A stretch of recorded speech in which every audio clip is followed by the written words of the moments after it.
I give you Dannion Brinkley.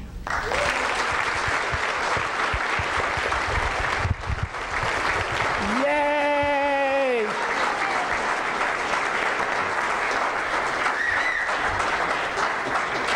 Thank you.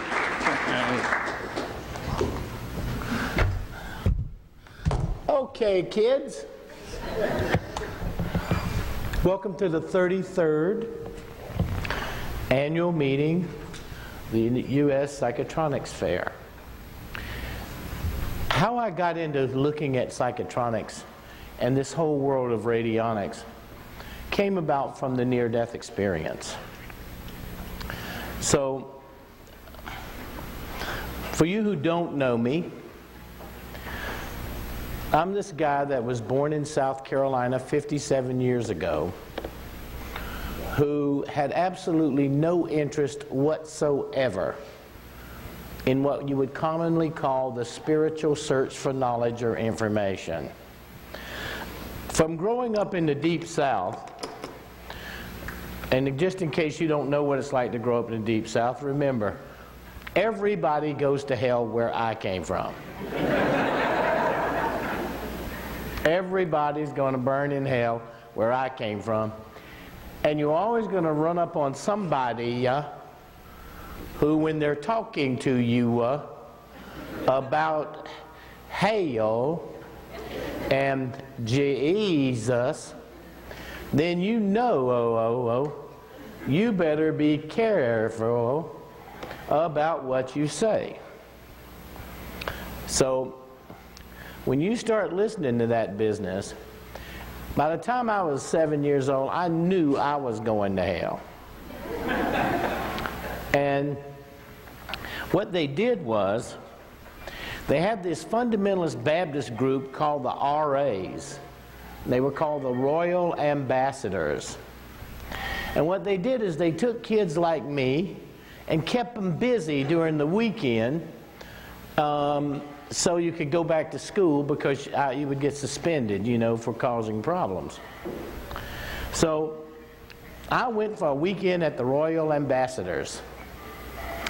And these people were telling me that the world was invented in 4741 BC, and it was only 6,000 years old. Well, that was interesting enough. And, you know, me and my curious self, I had a question. I wanted to know where Moses put all those dinosaurs on the ark, and what did he feed them? Think about it. Now we know why there's no unicorns. And then they started telling me this story about creation, about Adam and Eve. Well, I knew I was in trouble, guys, because I was about 14 years old. And you know, when you're about 14 years old, you know, you're not really thinking about going to heaven or hell. You're thinking about a woman, and a woman's thinking about a guy. Well, I knew I was in trouble because the more they talked about Eve, the better I liked her. And I decided that there would never be a day that would pass again that I wouldn't have an apple with me. And then they came to the punchline that I was guilty of what somebody did in the desert 6,000 years ago. Now, I'm as a dumb little redneck from South Carolina, but you got to go some to make me think I was guilty of something somebody did in the desert 6,000 years ago. Number one, I didn't see a video. Number two, I didn't even see any pictures. And number three, I wasn't there. Now, how in the world can I be guilty of that? Now, I know I was guilty of slugging the school teacher, which got me suspended, which made me have to come to the RAs. Now, I was guilty for that.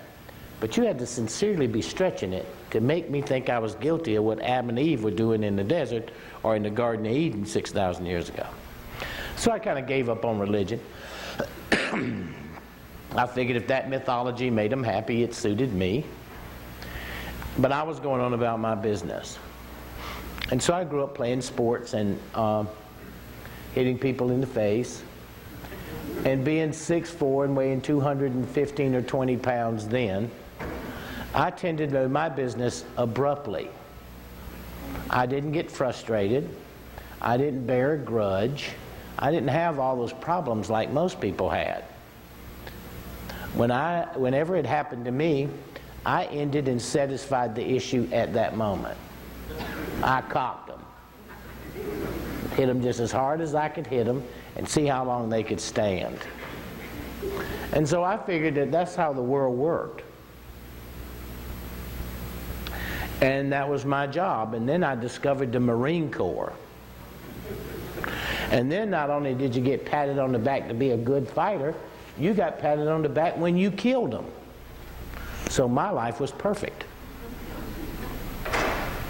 And then I wandered through the first 25 years of my life thinking just like that.